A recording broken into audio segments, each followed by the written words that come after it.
The air in the banquet hall felt thick, like I was breathing through a straw. Crystal chandeliers glittered above, casting fractured light across polished tables, but the sparkle couldn't touch the hollow ache in my chest. My company's annual gala, my night, the one I'd spent months planning as the new VP, was unfolding without her. Without them. My wife, Sarah, had texted me 3 hours ago. "Sorry babe, we're at Jake's barbecue. Family thing. You've got this." No explanation, no apology beyond those clipped words.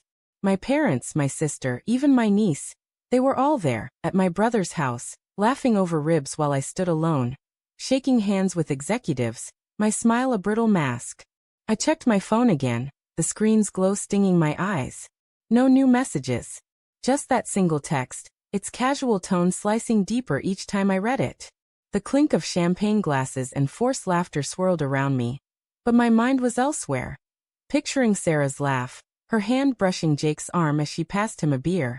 My brother, always the charmer, always the one who could pull everyone into his orbit. I shook the image away, but it clung like damp smoke. The gala was a triumph, or so they said. My boss clapped my shoulder, his whiskey breath warm as he praised my speech. But every compliment felt like a paper cut. I wanted Sarah's eyes on me, her pride, her presence. Instead, I was alone, surrounded by strangers in suits, my family across town at Jake's. Why Jake? Why tonight? My fingers tightened around my glass, the cold biting my palm. Something was wrong. I could feel it, a low hum of dread beneath my ribs. Driving home, the city lights blurred through the windshield, rain streaking across the glass like tears I couldn't shed. Our house was dark when I pulled into the driveway, the porch light off, a small detail but it gnawed at me. Sarah always left it on when she knew I'd be late. I sat in the car, engine ticking as it cooled, staring at the empty windows. My phone buzzed. A photo from my sister. Sarah grinning, her hair loose, standing too close to Jake by the fire pit. His arm wasn't around her, but it might as well have been.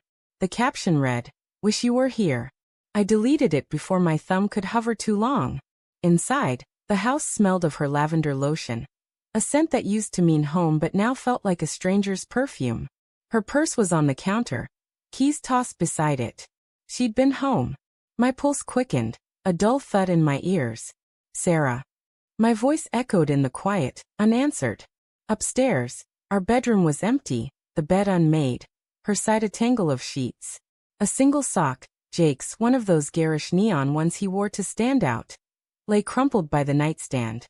My stomach lurched. I told myself it was nothing. He'd been over last week, helping with the deck. It could have been left then, couldn't it? I sank onto the bed, the sock in my hand, its bright green thread mocking me.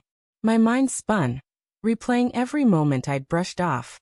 Sarah's late nights catching up with Jake after his divorce. Her phone angled away when she texted. The way she'd laughed off my questions, calling me paranoid, her eyes darting to the side. I'd trusted her. I'd trusted him. My brother. My best friend since we were kids. The one who'd carried me through Dad's rages and Mom's silence. The one who'd stood up at my wedding, his toast making Sarah cry. How could I even think this? But the sock burned in my hand. I dropped it, my breath shallow, and checked her phone on the dresser. Unlocked, another small betrayal. She'd always guarded it lately. Her messages with Jake filled the screen, a cascade of blue bubbles. "Meet me at the lake tomorrow?" He'd written last week. "Need you there." Her reply, "Wouldn't miss it. Just us." My chest tightened, air refusing to come. I scrolled further, each message a shard of glass. "Missed you at the barbecue he'd sent tonight. You looked good." Her response, "You too. Next time no crowd." No crowd. The words echoed, a drumbeat of betrayal. I don't know how long I sat there, the phone heavy in my hand, when the front door creaked open. "Babe." Sarah's voice, bright and airy, floated up the stairs. My heart lurched, half relief, half rage. I didn't move, didn't answer. Her footsteps climbed, hesitant now. "You home?" She appeared in the doorway, her sundress wrinkled, her cheeks flushed from the night air or something else. Her smile faltered when she saw my face. "What's wrong?" I held up the phone, my hand trembling. "This." My voice was low, barely mine. Her eyes widened, but she didn't flinch. Not yet. It's nothing, she said too quickly, stepping toward me. You're overthinking again, Tom. Jake. Her laugh was thin, a cracked bell. I wanted to believe her. God, I wanted to. But the sock, the texts, the barbecue. They stacked like bricks, walling off the trust I'd built over 10 years. Tell me the truth, I said, my voice breaking. Now. She froze, her hand halfway to mine. The silence stretched, heavy with the weight of what she wasn't saying. Then her shoulders sagged, and she sank onto the bed, her face crumpling. It's not what you think, she whispered, but her eyes wouldn't meet mine. Jake and we got close. After his divorce, he was a mess. I was just helping him. Helping him how? My voice was sharp now, cutting through her words. She flinched, her fingers twisting the hem of her dress. We kissed, she said, so softly I almost missed it. Once. A month ago. It was a mistake. I stopped it. Her eyes flicked up, pleading, but all I could see was Jake's grin in that photo, her body angled toward him. A month ago. While I was working late, planning the gala, believing we were solid. A mistake? I stood pacing, my hands clenched. You've been texting him, meeting him, lying to me. You skipped my night for him. My voice cracked, anger and grief colliding. My whole family was there, Sarah. My parents, my sister. Did they know? The thought hit like a punch. My own blood, laughing with her, with him, while I stood alone. They don't know, she said, tears spilling now. I swear, Tom. It was one moment. I love you. I didn't want to hurt you. But her words felt hollow, like a script she'd rehearsed. I thought of Jake's arm around her in my mind's eye. The way he'd always been the one everyone chose. Even her now.